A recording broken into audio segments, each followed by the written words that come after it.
from the dispensary. Those stickers and labels, they're your best friend in the traffic stop. They say like, hey, this stuff hasn't been opened yet. I wasn't just buying this from some gas station. And of course, make sure that you avoid anything that makes it look like you're selling, even if you're not selling. Scales, wads of cash. I'm not sure why you would have scales. Maybe you want to make sure that the eighth that you bought is really an eighth. I don't know. Individually bagged products, all of these might be red flags. And if you carry them around, just make sure that they're out of reach of you, far away from where you operate the vehicle, perhaps even locked in your truck. Keep everything organized. If you're not sure what your limit is in your state, I don't blame you. Google it before you head out, because I don't know is not a defense that's ever worked in the law. If anything, it just buys you more time to do some research and file a brief. Law number 5, the gifting gray area. Buy this sticker, get a free eighth. Let's talk about gifting. This is a loophole that applies in some states, not all, and really does not apply when you I bought a sticker or a t-shirt and it came with an eighth. The idea goes like this. I'm not selling you weed. I'm selling you this $80 collared shirt. And a totally unrelated gift is an eighth of OG Kush. That's not sketchy. Courts are not that stupid. If the gift is contingent on you buying something else, that is a sale. You can call it a donation, a contribution, supporting the arts, whatever you want to call it. It's still a transaction for cannabis, and it's going to be found to be illegal unless you're licensed to sell it. I promise you, Your Honor, but it was a gift. It was a gift, Your Honor.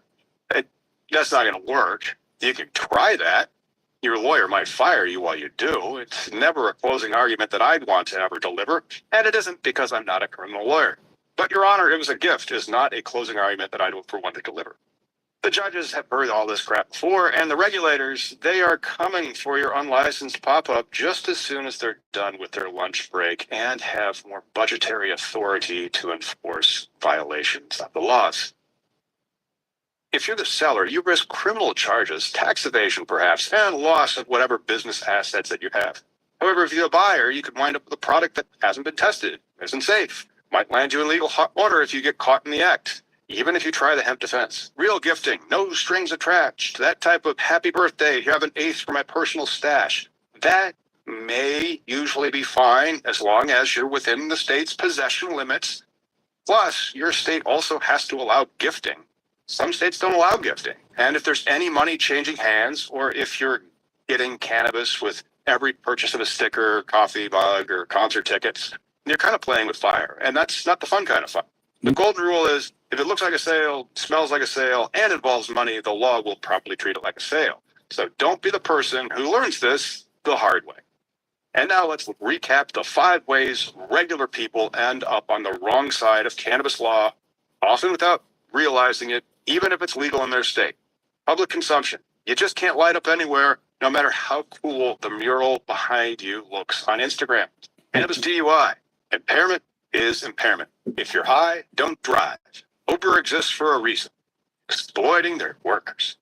Crossing state lines. State legalization doesn't trump federal prohibition. What happens in Colorado stays in Colorado. Don't take it to Kansas. Possession limits. Don't turn your glove box into a dispensary. Know your state's limits and don't give cops a reason to go with intent to distribute. Gifting gray areas. Free weed with an overpriced t-shirt is not a business plan. It's an indictment that's just not happened yet. The big takeaway is that legalization is not a license to be reckless. It's more like an invitation to read the fine print. State laws, local ordinances, and federal statutes, actually, they all overlap though, and they're like a bad family reunion. Ignorance will not save you.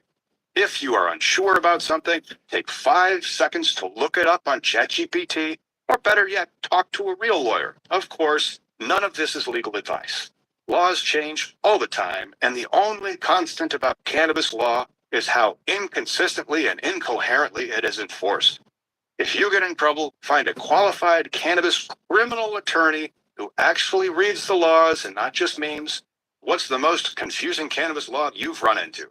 Drop it in the comments below. And if you're running a business and you want to do things the right way, licensing compliance, not go to prison, that kind of great stuff, head on over to CannabisIndustryLawyer.com and let's get you sorted out. Don't forget to subscribe for more plain-spoken calling out the dumbest laws on cannabis in America. Thanks for watching.